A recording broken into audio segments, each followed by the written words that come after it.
Hello friends, তো কেমন আছো তোমরা? আশা করি সবাই ভালো আছো আর আমিও ভালো আছি। তো এটা হলো স্বাধীনতা দিবসের দিনের ভিডিও। তো পোস্ট করতে একটু লেট হয়ে গেল।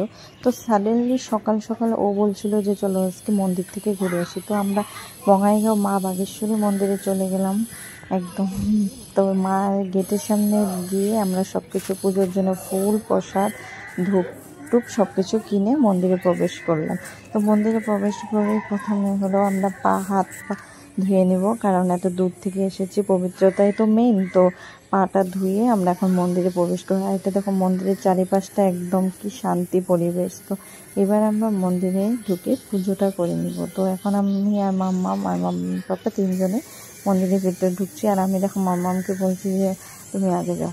তারপর দেখো এদিকে পুরোহিত মশাই আমাদের পুজোটা করে দিবি। তো এখানে মন্ত্র পাঠ করে উনি পুজোটা আমাদেরকে করে দিবে। মায়ের সামনে যে এত শান্তি লাগে কি বলবো। সব মন্দিরে গেলেই না একদম পুরো শান্তি শান্তিময় পরিবেশে না একদম মনটা অনেক পবিত্র লাগে। তো মন্দির ঘুরতে আমরা ভীষণই ভালোবাসি। তারপর দেখো এইদিকে পুজোটা হচ্ছে আমাদের। আমি এখানে প্রণাম করে উঠলাম, তারপরে এবার মামামের পাপা প্রণাম করে। তোমরা কে কে গিয়েছো এই মন্দিরে আমাকে কমেন্ট করে জানাবে। আর কে কে যাওনি, যারা যাওনি তারাও একবার ঘুরে এসো, অনেক ভালো লাগবে দেখবে। তো আমরা তো মাঝে মাঝে যেতে চাই, কিন্তু সবসময় সময় হয়ে ওঠে না। তো আজকে ছুটি ছিল বলেই আমরা যেতে পেরেছি। তো দেখো এখানে আমি একটু আমাকেও দেখিয়ে নিলাম। তারপরে আমি দেখো এখানে ধূপ আর দ্বীপ জ্বালিয়ে মাকে একটু দেখিয়ে নেব। তো মাকে আরতি করে আমি প্রণাম করছি আর বলছি মা সব কিছু শান্তি করে রেখো, সবাইকে আশীর্বাদ করো, সবাই যাতে ভালোভাবে সুস্থভাবে থাকে আর আমাদেরকে আশীর্বাদ। এখানে আমি একটা ভুল করে ফেলেছি, আমি বা হাত দিয়ে ঘন্টা বাজিয়েছি।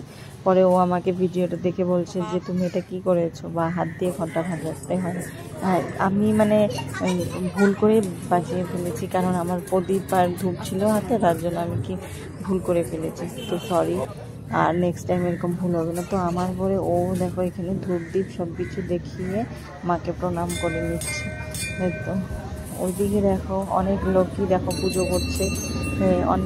আমাদের আরও যদি সকাল সকাল আসতাম তো অনেক ভিড় থাকতো। তো এখন আমাদের একটু লেট হয়েছে বলে ভিড়টা একটু কম। তারপর দেখো দুজনের প্রদীপ আমরা একসাথে দিয়ে নিয়েছি এত পেটে। আর মামাকে দেখো যেখানে যায় ও সেইখানে বাজি শুরু করে দেয়। এখানে দেখো পাপা আর মেয়ের মাঝখানে ঝগড়া আর রাগারাগি হয়েছে, কারণ ও এখানে ওকে বলছিল একটা ফটো উঠাই, কিন্তু ও উঠবে না, তার জন্য দুজন মাম্মাম রেগে গেছে। তো দেখো আমরা তারপরে এখানে প্রসাদ খেয়ে তারপরে এখন আমরা মন্দির থেকে বের হয়ে চলে যাব। তারপর দেখো আমরা মন্দিরের গেটের বাইরে এসে আরেকবার আমি প্রণাম করে নিচ্ছি। এখান থেকে ডাইরেক্ট আমরা যাব হলো হোটেলে। তো হোটেল থেকে আমরা ভাতটা খেয়ে বাড়ি চলে যাব ডাইরেক্ট। তো নিরামিষ ভাতে আমরা খেয়েছি। তো আজকের ভিডিওটা তোমাদের কেমন লাগলো কমেন্ট করে জানাবে। আশা করি ভালোই লাগবে। ভালো লাগলে একটা লাইক করে দিও। আজকের জন্য টাটা।